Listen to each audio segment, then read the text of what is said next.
When did my heart start to go cold? Probably the moment my son Nolan stopped meeting my eyes. Or maybe it was when my daughter-in-law Natalie looked at me with that impatient face. The kind of look you'd give an old piece of furniture taking up space. Or when my daughter Lainey sighed under her breath but never said a word. They said putting me in a nursing home was to let me enjoy my golden years. I looked up at the chipped sign, Suncrest Haven. The edges were rusted through and the letters leaned like they'd given up trying. I laughed, really laughed. What a blessing, huh? They don't get it. Fate has a twisted sense of humor sometimes. It waits until you're buried so deep in the muck you can't move. Then it flips the script. Just like that. My name is Sadie Lewis. I'm 68 years old. My husband passed away young, so I raised our 2 children, Nolan and Lainey, on my own. The long nights, the years of struggle. There's no point digging those memories back up now. I thought once they were settled I could finally exhale. Take a breath. Enjoy a few quiet years. What I didn't expect was for quiet to come so fast. So fast I didn't even have time to brace for it. That night we were all under one roof for a rare family dinner. I was still in the kitchen juggling dishes, when my daughter-in-law Natalie's voice cut sharply through the doorway. Sadie's health just gets worse every year. Nolan, I'm just being honest. What if she falls when we're not home? Are we supposed to leave work every time? Do you know how much medical care costs? Home nurses? We can't afford that. I heard Nolan mutter, Natalie, stop. Stop. Her voice rose. Am I saying anything that's not true? This house is going to be ours eventually. That other place she owns? It's old and out in the middle of nowhere. Worth next to nothing. If we move her into assisted living now it's $1,500 a month. Manageable. And she'll have nurses. It's safer than her being here alone.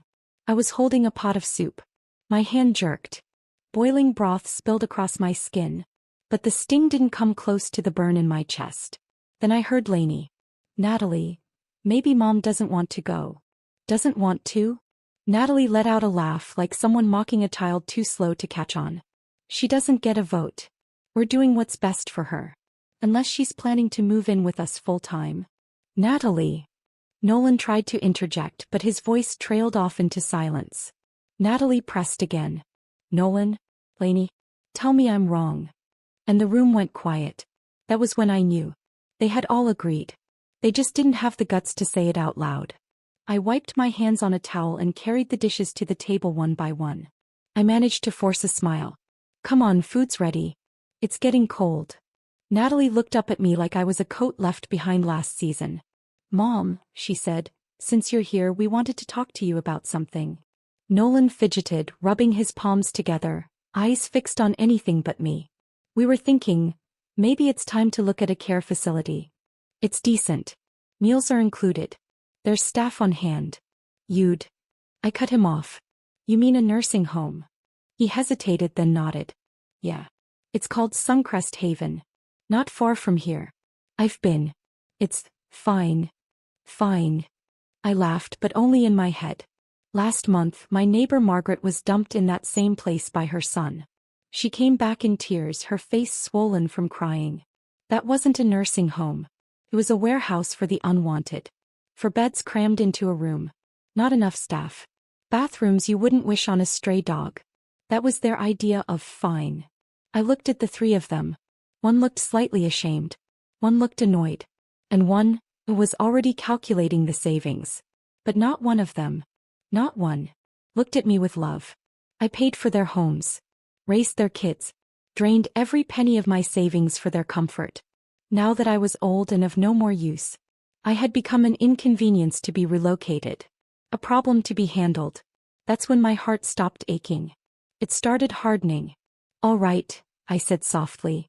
That answer, so calm, so simple, stunned them all into silence. Natalie was the first to react. Her face lit up like she'd just scratched a winning lottery ticket. Sadie, you really are so understanding, she gushed. I knew it, you've always put this family first. You get how hard this is for us. Nolan let out a breath, his voice softening. Mom, don't worry. We'll come visit. Often. Lainey kept her eyes down. She didn't say a word. I glanced at all of them, my voice steady. When? The sooner the better, Natalie answered quickly. I already checked. Suncrest Haven can take her next Monday. I nodded. All right. Monday it is. And right then I saw it. The relief. The ease that swept across their faces, like they'd just completed some difficult yet noble mission. They nodded to each other, exchanging light words, like they'd done the right thing and could now finally get a good night's sleep. None of them noticed how, in that moment, my head dipped ever so slightly. How the last flicker of softness behind my eyes went dark. What was left behind wasn't sadness. It was the start of something colder. You don't want me around. I'm old, inconvenient, disposable. You think dumping me in some rundown, low-cost senior home gets me out of your way for good? Fine. I'll go. But don't forget. I've lived a long life. I've survived worse. And if you think you're just sending off an old woman, you're about to find out you also sent away the last of your decency.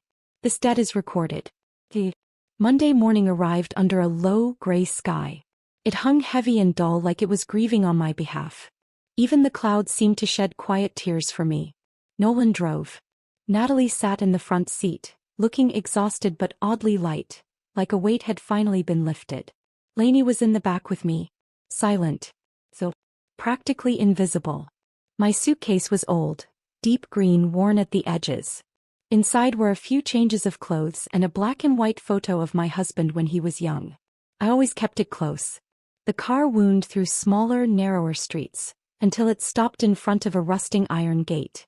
A crooked sign read, Suncrest Haven Senior Living.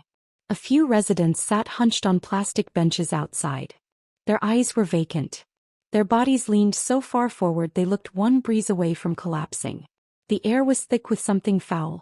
A mix of disinfectant, damp rot and old mildew. Natalie wrinkled her nose and pulled out a tissue to cover her mouth. Sadie, we're here, she said, barely trying to sound pleasant. Nolan got out and grabbed my suitcase. His hands moved like they were filled with sand, slow and reluctant. He never once looked at me. Well, go get the paperwork started, he mumbled. A woman in a stained white lab coat walked out to greet us. Her name tag read Director, Janet Moore. The coat had yellowed and bore old smudges of something I didn't want to identify. Her smile was wide and stiff like it had been pasted on too tight. Mrs. Lewis? So happy to have you. Your room is all ready, south-facing for beds, gets great sunlight. Natalie guided me inside, leaning close to whisper. See? They're so welcoming. It may not be home but it's quiet, it's got care staff, it's a good fit. I said nothing. Just walked. The sunny room had 4 metal-framed beds that creaked with the slightest shift. The walls were scuffed and peeling. The floor was cracked concrete, dust rising with every step. The window was grimy, coated in a brownish film that blocked any hint of warmth.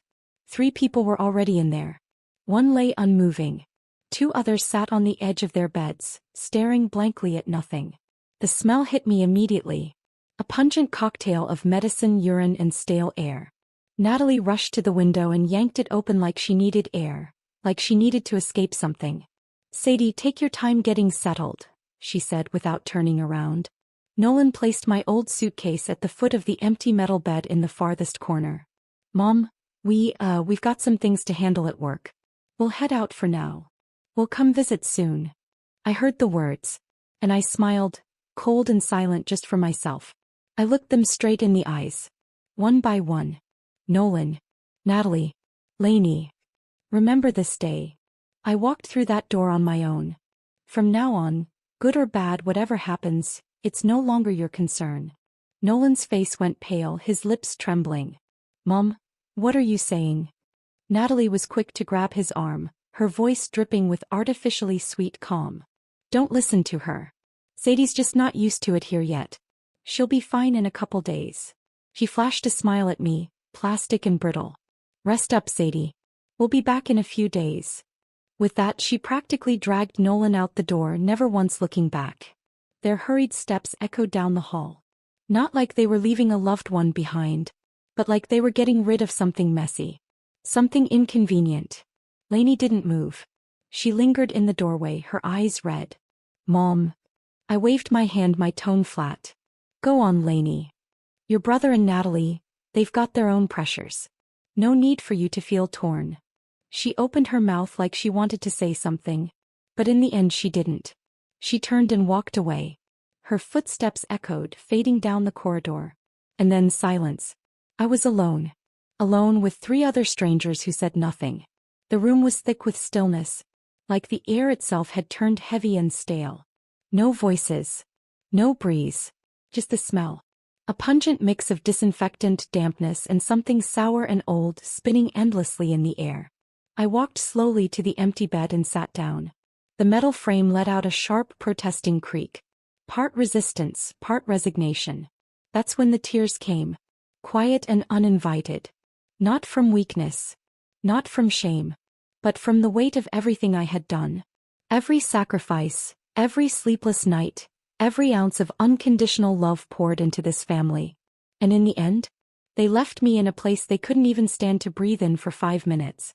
Like discarding a piece of worn-out furniture. Suncrest Haven? What sun?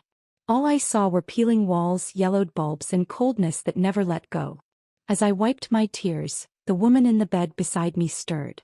She turned her head slowly to look at me. Her eyes were cloudy, grayed by time. But inside them was something clear. Not kindness exactly. Not pity. Something more honest. Something that had already made peace with what this place was. Her voice was raspy but steady. New arrival? I nodded, quickly dabbing at my face. She let out a sigh. Don't cry. Everyone who ends up here carries a little grief. A little bitterness. But life, she paused. You get through it crying. Or you get through it not crying. Either way, you get through it. From the next bed, another woman chimed in, her voice cracked but still spirited. She's right, sweetheart. This place is rough, sure. But at least we've got people to talk to play cards with. Better than rotting alone in silence. I looked at them, faces carved deep with lines not just from age but from stories etched into skin like scars. And between those furrows, I saw something unexpected. A flicker of light. Not hope exactly, but something close. A stubborn thread tying them to life. Something in me stirred. A corner of my heart tapped back quietly. As life goes on. But not like this. Not buried in a room that stinks of urine and fading memories. Not waiting for scraps of affection from people who see you as a burden. I wasn't made for this kind of ending. I don't accept this fate. I slowly reached into the deepest corner of my coat pocket and felt the thin piece of paper tucked inside. A copy of the deed to my old house. It lay flat against my palm like a quiet reminder. I still had something of my own. A faint, cold smile crept across my lips. They thought that by settling me here everything was done? They were wrong. This wasn't the end. It was only the beginning.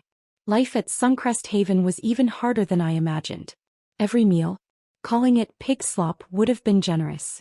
Watery corn mush, rock-hard bread balls, and what they called vegetable soup. Nothing more than lukewarm water with a few floating leaves.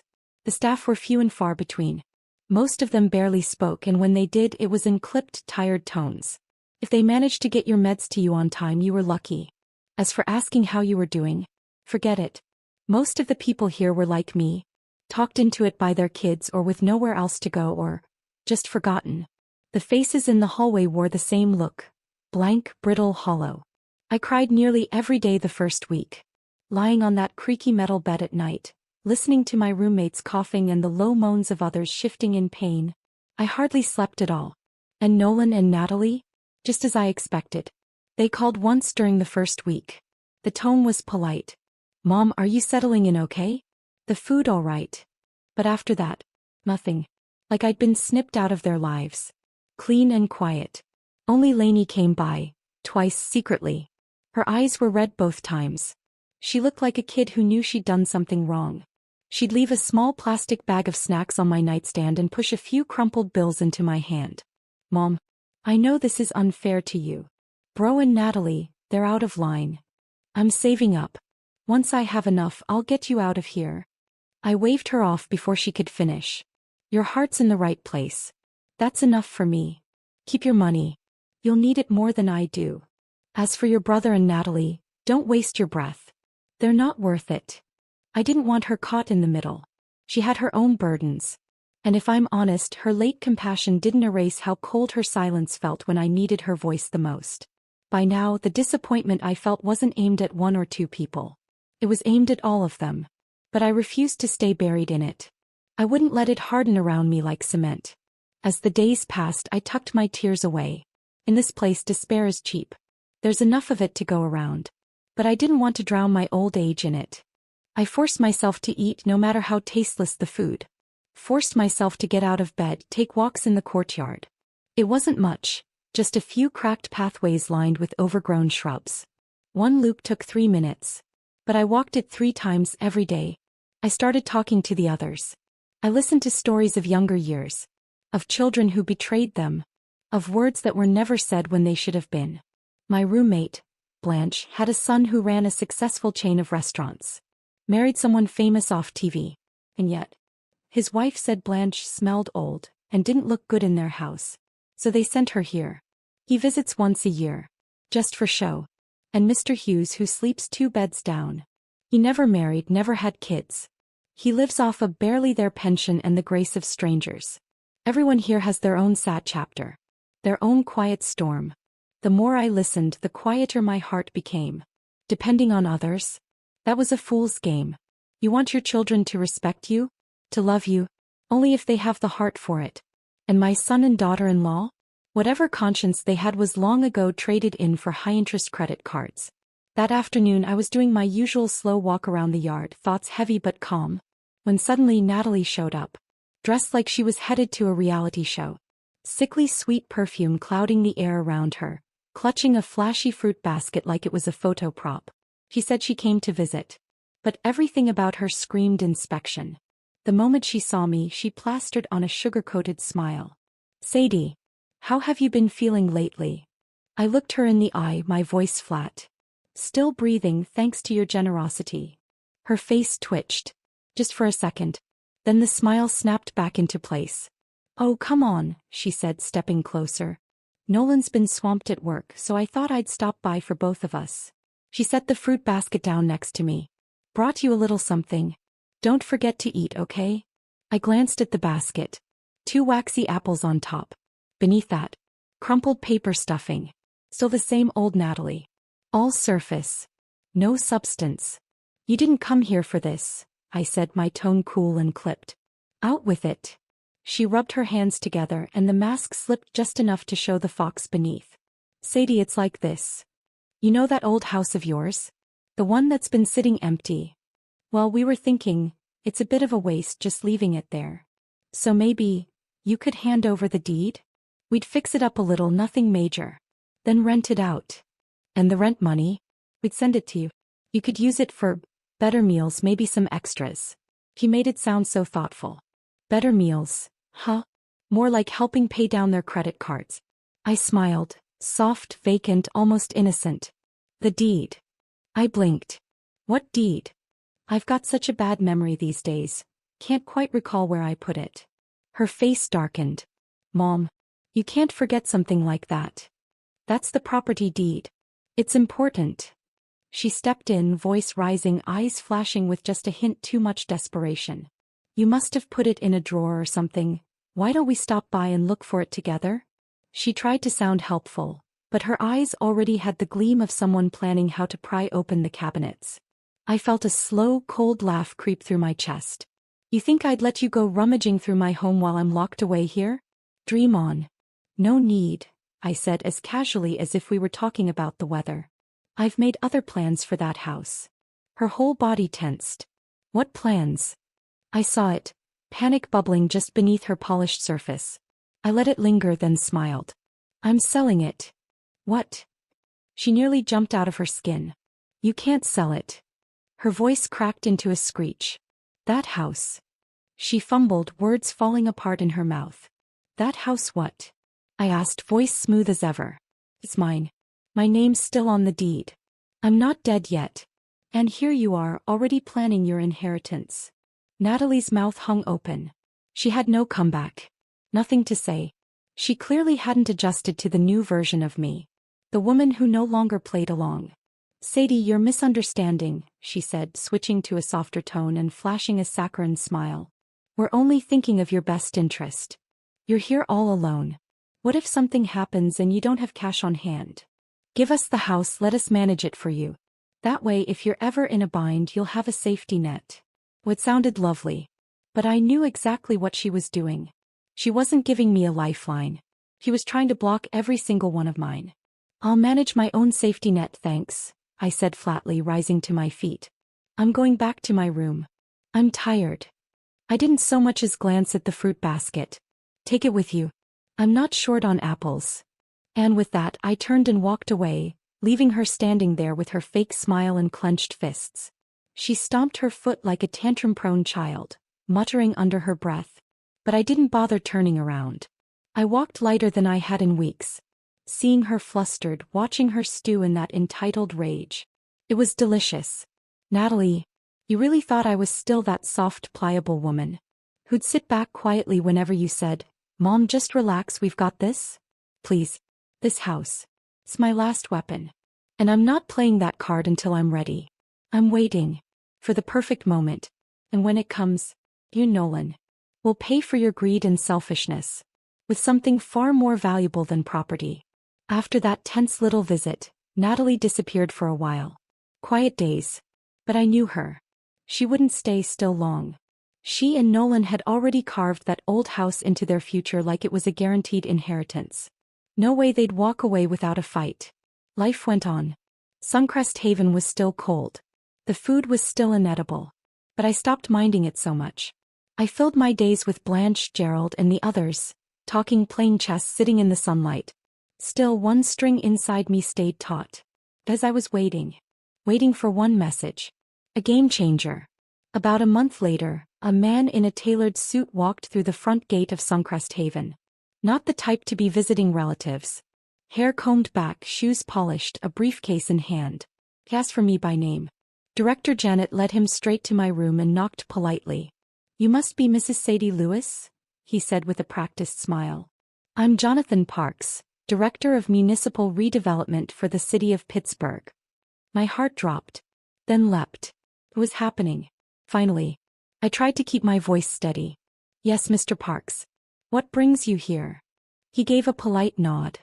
"It's about the property you own on Rosewood Avenue. That neighborhood's been approved for inclusion in the city's urban renewal project. We'll be moving forward with demolition and redevelopment shortly. I'm here today to begin preliminary discussions on compensation." Compensation. The word rang in my ears like a firecracker, lighting up the whole room in a single blast. All these years, I'd waited for this. Carefully, quietly. I pressed down the wild pounding in my chest, but my voice still shook a little. "How much are we talking?" He pulled a folder from his case, opened to a marked page and slid it toward me.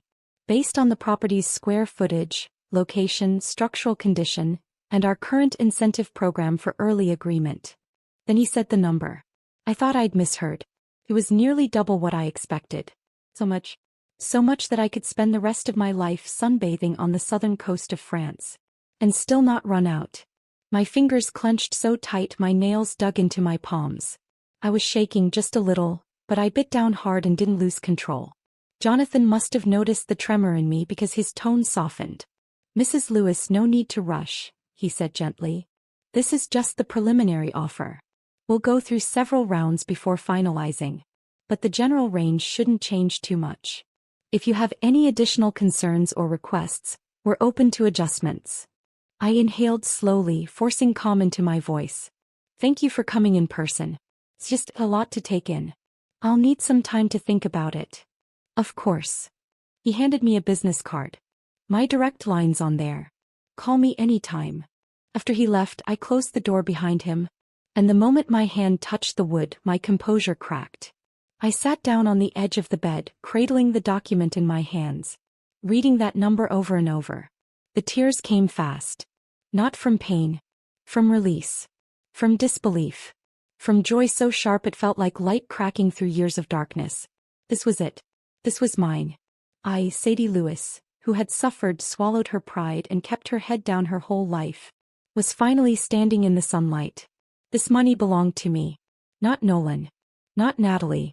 Not even Lainey. They had thrown me out like a used-up handbag. Tossed me into this place like I was taking up space. No.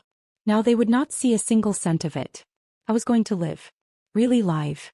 In a way they wouldn't even dare to imagine. In a way that would burn their eyes to look at. I was going to show them. I was not some weak, disposable old woman to be exiled to a nursing home like unwanted baggage. I was going to make them regret it. That thought took root in me, fast and wild, like vines growing through cracks in stone. It burned inside my chest, hot and electric. But I told myself, breathe, Sadie. Keep calm. This offer, this windfall. It was still just a piece of paper. The real power was me holding it, and I needed to hold it tight. More importantly, Nolan and Natalie could not find out. Not yet. Not now. I carefully slid the offer letter and Jonathan's business card under the bed frame, wedged them deep beneath the slats. From that day on, I returned to being the quiet old woman at Suncrest Haven, the one everyone assumed time had forgotten. But inside me a storm had begun to churn. I was planning something. And if there's one thing I've learned in this life, it's this. Bad news runs faster than the mailman. But good fortune? That kind of secret can only stay hidden for so long. Especially with someone like Natalie. Sharp as a hawk and twice as nosy. I don't know where the leak came from, but it didn't take long before I saw the change. Suddenly Nolan and Natalie were showing up all the time. Every few days. Bringing little nothings. A bunch of bananas, some clearance bin coffee beans. A bottle of vitamins with a 50% off sticker still on it. They asked about my health. They smiled too hard. Said sweet things they'd never bothered to say before. And Natalie? She laid it on thick. Sadie, you look radiant lately. I knew this place would be good for you. It's such a relief knowing you're somewhere safe and cared for.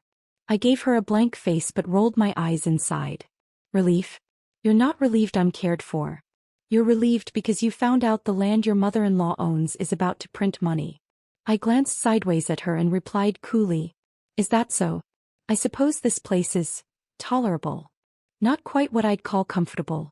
Certainly doesn't feel like home. Her eyes flickered just a beat too long. But she recovered fast. Well, Sadie, if you're really not happy here, maybe soon we could bring you back to live with us. Bring me back? I almost laughed in her face.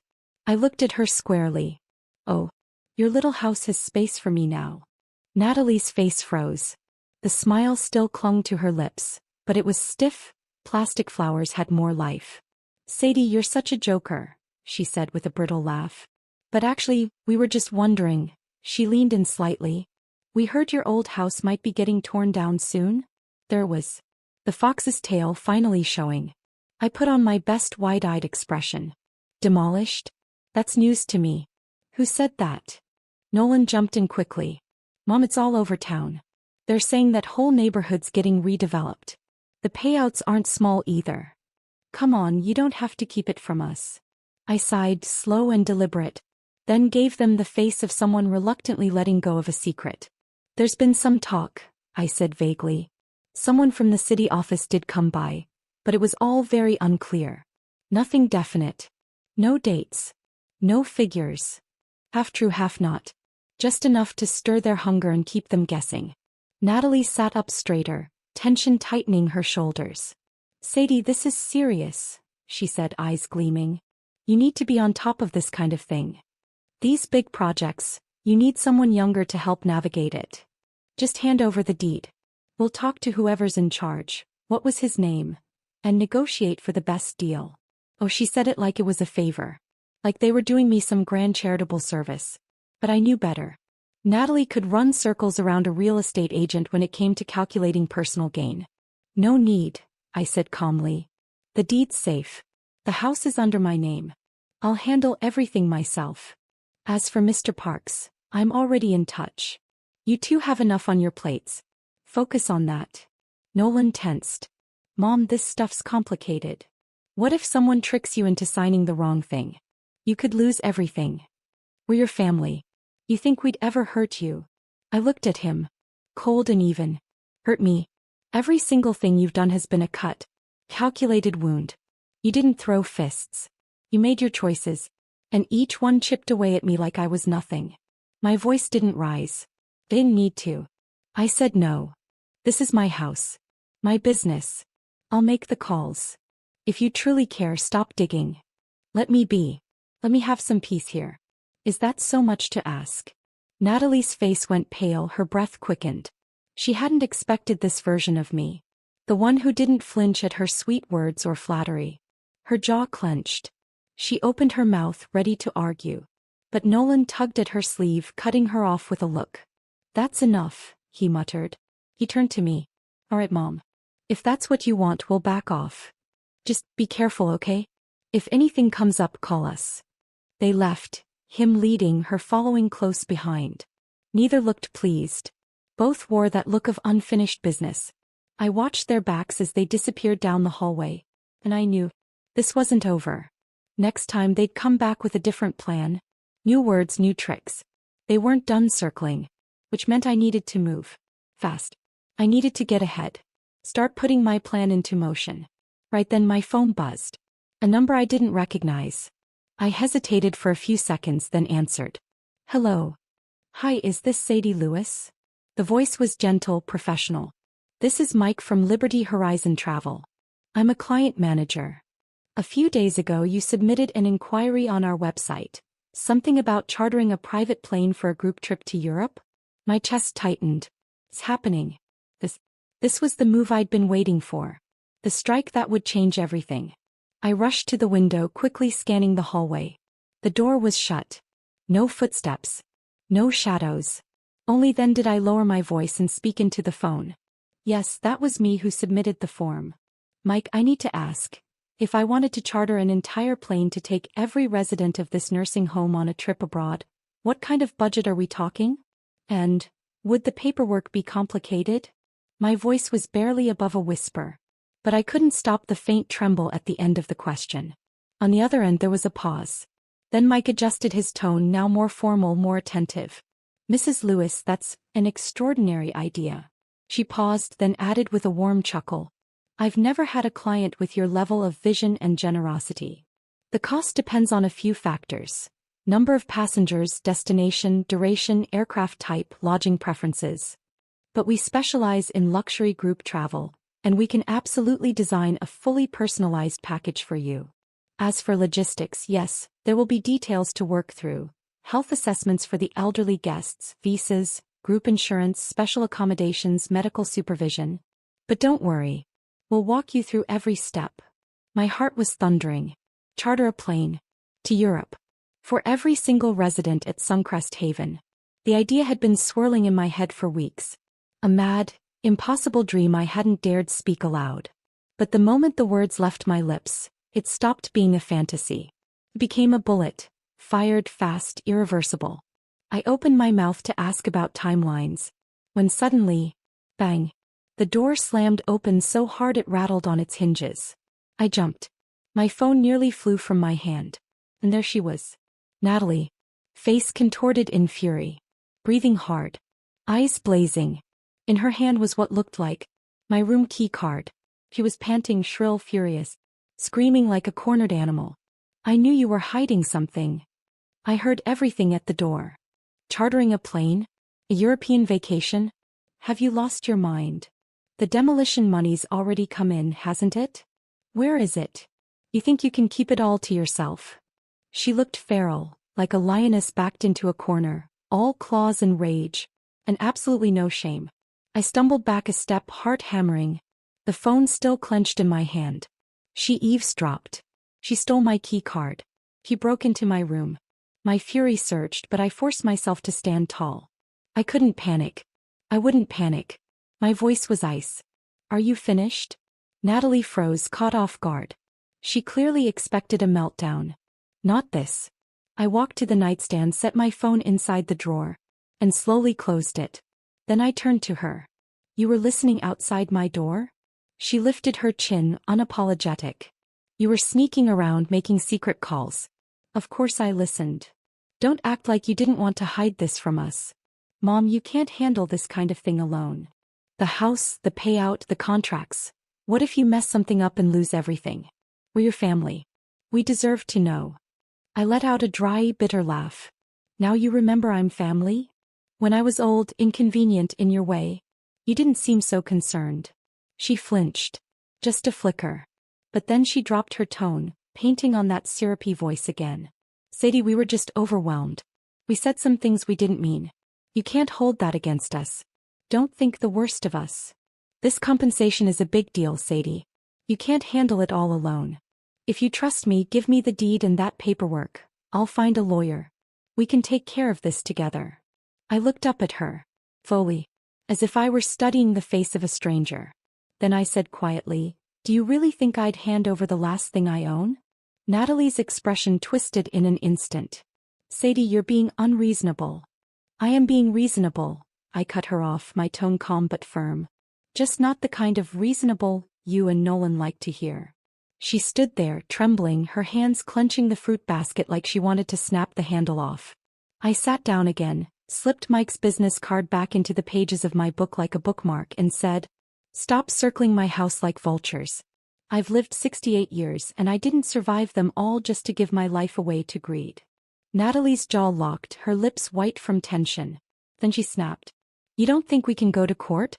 We can file for financial guardianship." "You're old, Sadie. You're not thinking straight anymore.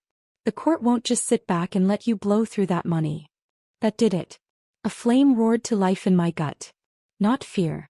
Fury. I stood up slowly, leaned in and said quietly, "Try me. You're not the only one who knows how to hire a lawyer." She froze. It was the first time she truly looked at me. Not as a frail old woman, but as someone who had just shown her teeth. "Now get out." I pointed toward the door. She hesitated, but the pressure in the room drove her backward. Just before stepping out, she turned with a glare that could have shattered glass. "You'll regret this." I didn't answer. Just closed the door and clicked the lock into place. Silence. I leaned against the door, exhaled. My hands trembled, but my eyes were sharper than ever. Natalie's little outburst had thrown off my timeline. Worse, it had exposed my hand. I didn't have the luxury of waiting anymore. It was time to strike. Because Natalie wasn't the only one who knew how to act. I opened my phone and sent Mike a follow-up email, reconfirming everything we discussed point by point. I wanted it all in writing. Then I made another call. To Lainey. It was time she knew everything. He answered quickly. I could hear chatter in the background. A checkout line, maybe. "Mom? It's late. Is something wrong?" I didn't reply right away. I just listened to her voice. "I want to take you to dinner," I said at last. "Not here. Not your place either. Can you book somewhere quiet? With a private booth?" There was a pause. Then her voice came back, softer. "I know a little Italian spot not far from you. I'll pick you up." The next afternoon she showed up right on time. As always, she looked polished, composed. But something about her posture was different today, less guarded. We sat by the window, ordered our food. And finally she asked, her voice low, serious, "Are you serious about this? You know what they're trying to do, don't you?" I didn't answer. Instead, I reached into my bag and pulled out a set of documents. A copy of the property valuation report, the preliminary compensation agreement, Jonathan Park's business card, and a draft plan for a trust fund. I laid them out between us and looked her in the eye. She froze. You already set all this up?" I nodded. "Why didn't you tell me sooner?" I let out a quiet sigh. "Do you remember what you said the first time they brought up sending me to a nursing home?" She dropped her gaze, her fingers instinctively twisting the napkin in her lap. I didn't say anything. "Exactly," I said. "I was disappointed then. But now I get it. It's not that you didn't care. You were just still stuck in that phase of life where you worry too much about what everyone else thinks." She looked up, her eyes rimmed red. "Mom, it wasn't that I didn't want to help you. I was just scared that standing up for you would mean burning every bridge with them." "And now?" I asked. She didn't answer. Instead, she reached into her bag and handed me a folder. "I made an appointment with a trust attorney," she said quietly. "I already had a consult. You have every legal right to place the compensation into an irrevocable trust. You can designate the beneficiary. Even if it's that one-eyed cat from the nursing home, they can't touch it." I blinked, then laughed out loud. "You really are my daughter." He gave a soft chuckle. "Late bloomer, but still in season." We took our time with the meal. She asked about everything. The travel agency, the itinerary, the list of residents. "You're serious about chartering the flight?" "For all of them." "I am." "Where to?" "The Maldives." Lainey's eyebrows shot up. "I thought it was Europe?" "I changed my mind," I said. "I want to take them somewhere no one rushes them, no one stares at their wrinkles like their decay." Just sun, sea, and silence. She stared at me and her gaze softened. Will you come back? I smiled. Of course. But not to visit them. I'll come back so they can see it with their own eyes. That I lived just fine without them. That night back at Suncrest Haven I moved fast. First I emailed Mike and updated the destination to the Maldives. I requested a medical support-capable charter crew with senior care expertise. Second, I scheduled the trust attorney to meet me at the facility the next day. All paperwork would be signed on site. I also issued a formal legal declaration stating I had authorized the attorney to manage all assets and enforce my personal directives, explicitly barring interference from any family member. Third, I called Jonathan Parks. I asked him to accelerate the final agreement and ensure that all negotiations were presented to me directly, with no proxies, no third-party signatures. His response was swift and firm. Mrs. Lewis, you're the legal owner. Of course we'll honor that. I placed every document, receipt, and confirmation into a folder, slid it into the lockbox under my bed, and shut the lid. My hands didn't shake this time. I was ready. Natalie and Nolan didn't know it yet, but they had already missed their last chance to change the outcome. A week later, the payment came through. That morning, I sat on the edge of my bed reading the bank confirmation 3 times over, just to make sure the number wasn't a mirage. I didn't tell a soul. Not yet. But the inevitable knock came. At 3 p.m., Natalie and Nolan strolled into Suncrest Haven, faces painted with that same tired smile of concern that only touched their skin, not their eyes. Mom, have you given more thought to the compensation? Nolan asked as he rubbed his hands together like he was warming them up for the big pitch. Natalie stepped into my room, scanning everything. The desk, the drawers, the cabinets. Her gaze flicking and calculating. I shut the door behind them and returned to my seat by the bed. No need to play coy, I said. You came for answers, so let's cut to it. I signed the agreement. And the money? It's in. A flicker of excitement flashed across Nolan's face. So, how are you planning to handle the money? He asked quickly. Do you want us to help manage it? We could look into some low-risk investments, maybe talk to a financial planner. I looked at the two of them, as if I were watching a pair of jackals preparing to tear into fresh meat. I didn't respond to his question. Instead, I slid the trust documents across the table toward them. This trust, I said, was set up with my attorney. All of the compensation has been transferred into an irrevocable account. The trustee is my lawyer. Without my written consent, no one, not even family, can touch a cent of it. Natalie's face dropped as if I had slapped her. She stood frozen, mouth half open, completely speechless. Nolan managed a weak smile. Well, come on. We're your family. We're not strangers. No, I said, holding his gaze. You're not strangers. You're my family. But family has boundaries. And the moment you signed me away to this place, you were the ones who shattered them. Natalie finally found her voice, and when she did, it was shrill with fury. You had no right to cut us out like this. We have the legal grounds to apply for financial guardianship. You're a senior citizen, Sadie, and the court won't just stand by while you blow through that kind of money. I said nothing. Instead, I opened my drawer and pulled out a small digital recorder. This, I said, is a recording of the last time you broke into my room, eavesdropped on my call, and verbally threatened me. I've backed it up. My lawyer has a copy on file. Natalie's mouth opened and closed like a fish out of water. She couldn't form a single word. Nolan's shoulders slumped, his face a storm of shame and simmering resentment. Mom, he said quietly, so this is it? You're cutting us off. No, I said, my tone calm and clear. You did that yourselves. Long ago. I walked to the window and pulled the curtain open. Sunlight poured into the room, spilling across the trust documents on the table like a spotlight. In 1 month, I said, I'll be leaving this place. Natalie blinked. Leaving? Where are you going? I turned back and smiled. The Maldives. I chartered a private jet. I'm taking every resident from Suncrest Haven who wants to go. We'll sip fruit juice by the ocean, watch mermaid shows, and soak up the sun like we're 20 again. We don't need pity. We don't need caretakers deciding what our lives are worth. We just want, just once, to live like people again. Lainey had appeared in the doorway, quietly listening.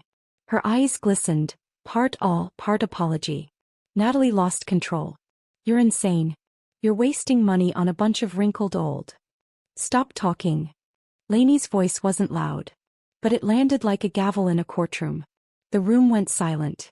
She walked forward and placed her hand gently on my shoulder. Mom, she said softly, I'll take you to the airport. Nolan opened his mouth, but no words came. He simply lowered his head, took Natalie's arm, and walked out with her in stunned, bitter silence. I closed the door behind them. The quiet returned, but this time it was comforting. I turned to Lainey. You're really not angry with me? I asked. She shook her head. I don't regret what you're doing now. I only regret not speaking up the first time they tried to put you away. I smiled. My eyes were wet, but they didn't sting anymore. A month later, the sun over the Maldives was fierce and golden. But before that day came, I spent every hour turning a wild dream into something real. I finalized every detail with the travel agency. The aircraft model, the medical team, the ground transportation. Everything tailored to be senior-friendly. Every day I sat with the residents of Suncrest Haven, leading little meetings, walking them through the itinerary, helping them get their checkups, fill out visa forms, take passport photos. We weren't just preparing for a trip. We were preparing for a reclamation. Of time. Of dignity. Of joy. Some were hesitant at first. My legs aren't what they used to be. I'm too old, I'll just slow everyone down. I've never even left the state, let alone gone that far. Each time I took their hands in mine. And I said, you're worth it. We all are. In the end, 15 residents signed up. Every single one of us passed the health screenings. Not a single person backed out. Even the Suncrest Haven staff, who had once looked on with skepticism, began helping us pack, print medical documents, and even walked us through mock boarding drills. The nursing home had never been so alive. Jonathan Parks visited in the final days. He handed me a thank you letter signed by the mayor himself, told me the city would be featuring our story in a community spotlight campaign. I looked him in the eye and said, don't make me a poster. I didn't do this for attention.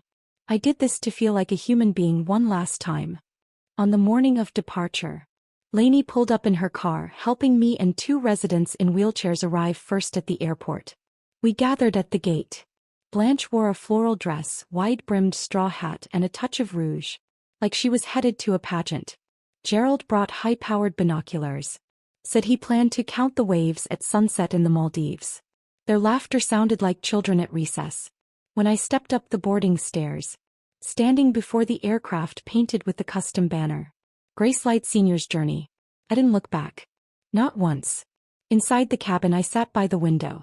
In my lap was a travel booklet, and as the plane taxied down the runway I closed my eyes. Outside, Pittsburgh shrank in the distance. That city had held every ounce of my obligations, sacrifice, and the quiet erasure of being just a mom. But now, I was finally leaving it. Not to escape. To be reborn. Later, Lainey told me Nolan and Natalie had tried filing for an emergency financial review with the court after I left. But my lawyer had already submitted a full financial disclosure and health competency report before takeoff. Every exit was sealed. They didn't even know what country I was in. But me. I was sitting under the sun in the Maldives. A warm breeze teasing through my hair. I wore a light, long-sleeve wrap. Sipped fresh coconut juice. Surrounded by sisters snoring softly on lounge chairs. And a volunteer flying a drone to document the trip. I pulled out an old photo from my wallet. The one of me and my husband, young and laughing, standing on wooden steps. I held it to my chest and whispered, "See? I made it." On the 3rd day I got a voice message from Lainey. "Mom, your travel video is all over the internet. People are calling you a role model for senior women. I've started helping Gracelight do local outreach. We're already planning the next round. Oh, and that sun hat of yours? Looks amazing." I laughed. For once, not as someone's mother or someone's burden, but simply as myself. I am Sadie Lewis. A woman who lived all the way to the end. For herself.